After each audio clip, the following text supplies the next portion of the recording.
Hey everybody, this is Jim at SB500chart.com coming to you from Sunday afternoon, just a little bit before 3 o'clock here on the East Coast of the U.S. And before we get started, I just want to remind you that this video and the website are for educational purposes only. Nothing stated at the site or in this video is intended to be used as investment advice.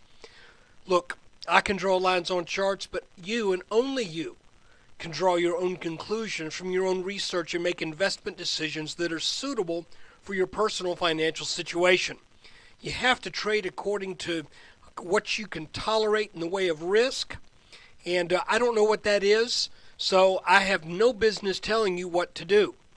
And even if I did know what it was, you still have to take responsibility for your own actions. And lest anyone think otherwise, I must confess, I am not a licensed financial professional. I'm just a guy that draws lines on charts. Okay, today is our look at the action as it unfolded on Friday, June 8th. We're also going to look back into the week, backwards, to kind of see what worked, what didn't work.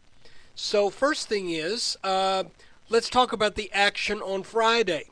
When we got over the top of this orange line right here, and again, I need to go out a little further.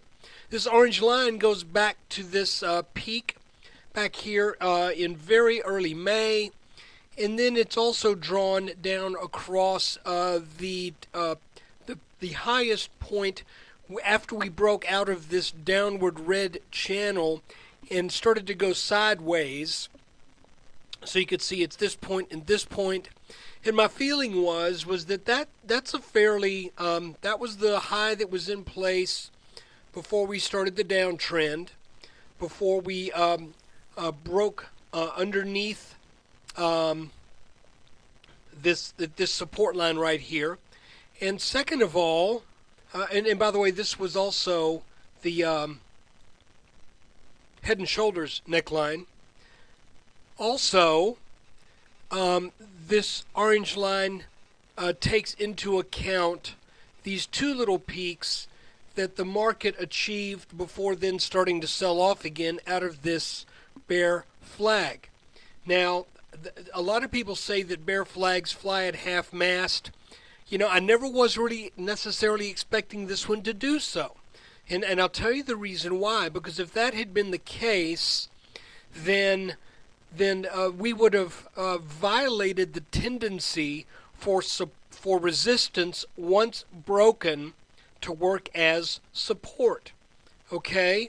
So while we were in this fairly well-defined downward channel, once it broke out in earnest and closed out of that channel, we just kind of know from general technical tendencies of stock charts that it's not unusual to get a back test.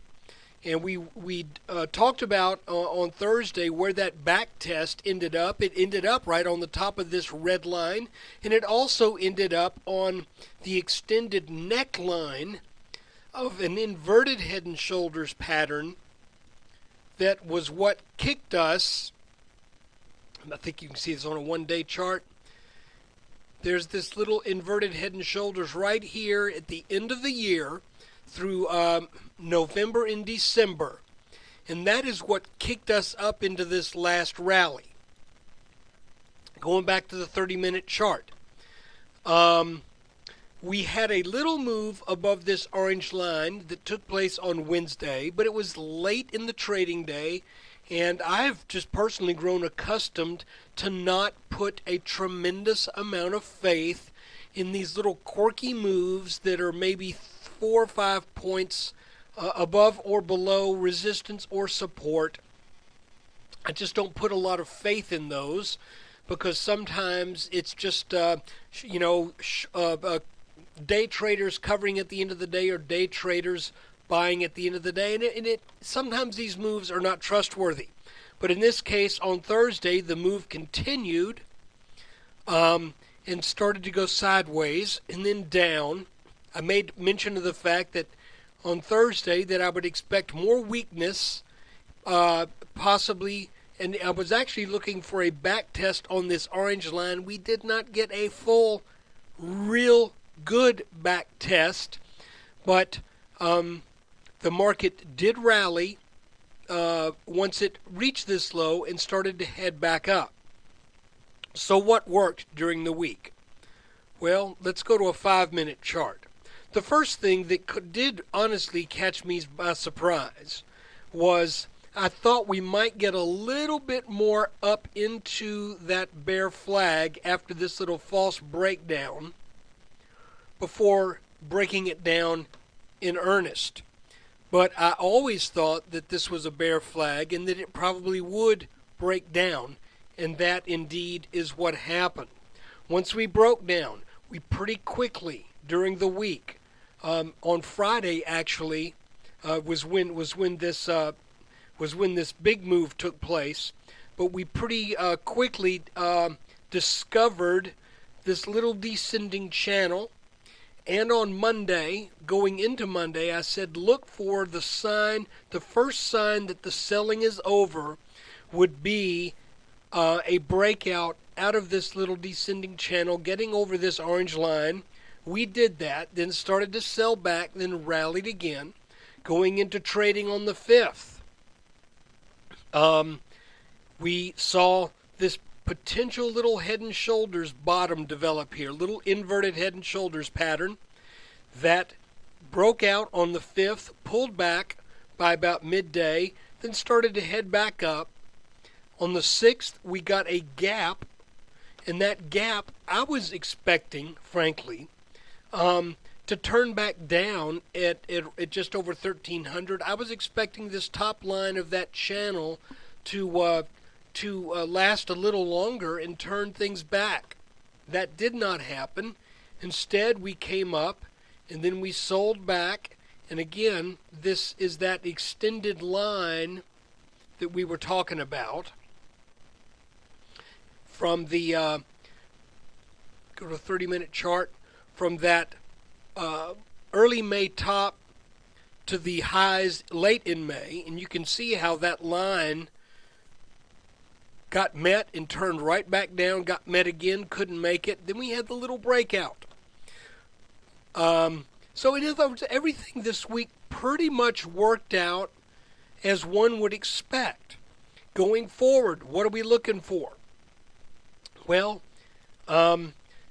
with the market showing the kind of strength that it has, being back inside this bear flag formation, I would expect resistance in the mid to high 1340s now. If the market does sell off, and if we do take the bottom of this flag out again, then I would expect support once again at this orange line. So right now the market is kind of in the middle between where I would expect support and where I would expect resistance. I personally think that this move will probably tag this top line sometime during the week. When the market gets to where it's in this middle ground, and oftentimes we see this when we are trying to find bottom or we found a top, you find that the market is pretty easily moved around by those things that that can shift investor sentiment by just a little bit. And in primarily, that would be stuff such as news coming out of Europe, what's going to happen with Spain. You get the picture. So what I would do is I would just watch the news cycle tonight. Europe gets up before we do. See what's going to happen. And in the final analysis, as we look at what's going on right here, I am still thinking, I'm still open to the idea of the market rallying back up to the 1340s, then selling back down again, forming an inverted head and shoulders. And the reason I say that is pretty simple. The market's done it over and over and over again. If we go back to a 2-day chart, let me show you all of the head and shoulders patterns of significant consequence that we've seen. I'll just highlight them. The big one right here. This looked kind of like a head and shoulders pattern here. The only thing is that this neckline from this pattern was saying that it really couldn't happen and fulfill or even get close to fulfilling the target from this pattern here. So this actually formed and gave us a clue that this was a bull flag that set up into another inverted head and shoulders pattern. This made its target. This made its target. Once we did that, we then formed a head and shoulders top. That head and shoulders top made its target. We then formed an inverted head and shoulders right here that we looked at just a little while ago. That made its target. We then formed a head and shoulders top right here. That made its target.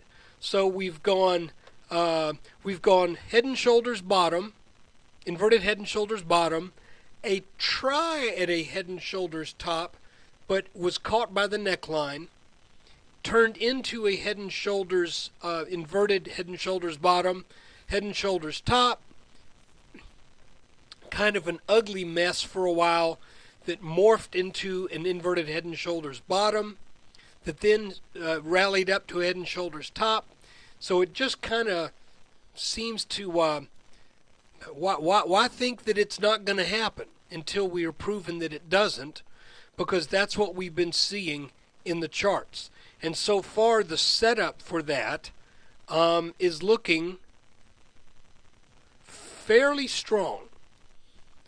In other words, what I've seen here looks very suspicious, like here's the left shoulder, here's the head. Oops, I accidentally moved a line. And as we know, the head should be the lowest point, and incidentally, that was the back test on this descending channel, and it was also the bounce on that previous inverted head and shoulders extended neckline. So guys, we just have to be open to that. It's not a fact yet, but in the same way that we were looking at this top develop right here, when we were still making this triple top, I was starting to say, let's look and see if we get a head and shoulders top here. So we had the triple top for the head and then the right shoulder, and you can just see there's some symmetry here.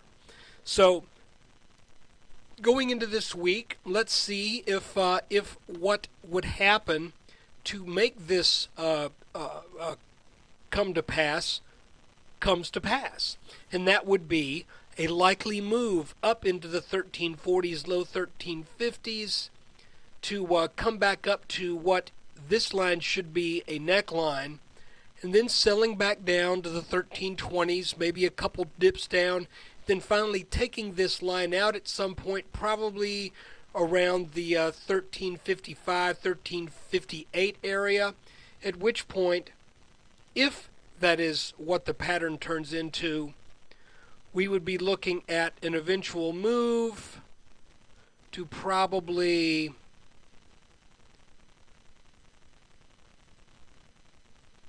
the 1430s. Okay? And if we were to get that move to the 1430s, that would be a new high in the S&P since the low of 666. And if we do that, that may be setting up what I think would probably be, we should keep our eye on rather, as being potentially the last leg up going into the election year, maybe even going into the first few months of what will likely be, and I'm not saying this for political reasons, but what will likely be a Romney presidency. And there's some reasons why I think that would coincide very nicely with what the chart is doing. I'm not saying the chart is going to pick the next president, but what I'm saying is there are tendencies for certain parties for the market to respond to the administrative a party in a certain way. And I can't talk about it now because it's a little bit of a long and drawn out explanation.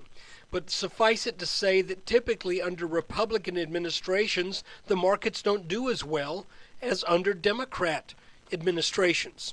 And folks, it has nothing to do with Democrats or Republicans and what they mean in reality, but it has a lot to do with perception. And oftentimes, as we know, the market is a contrary indicator of perception. The markets tend to front run things.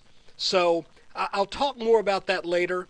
But for right now, that is the weekly update and look at trading action on Friday, June 8th, 2012.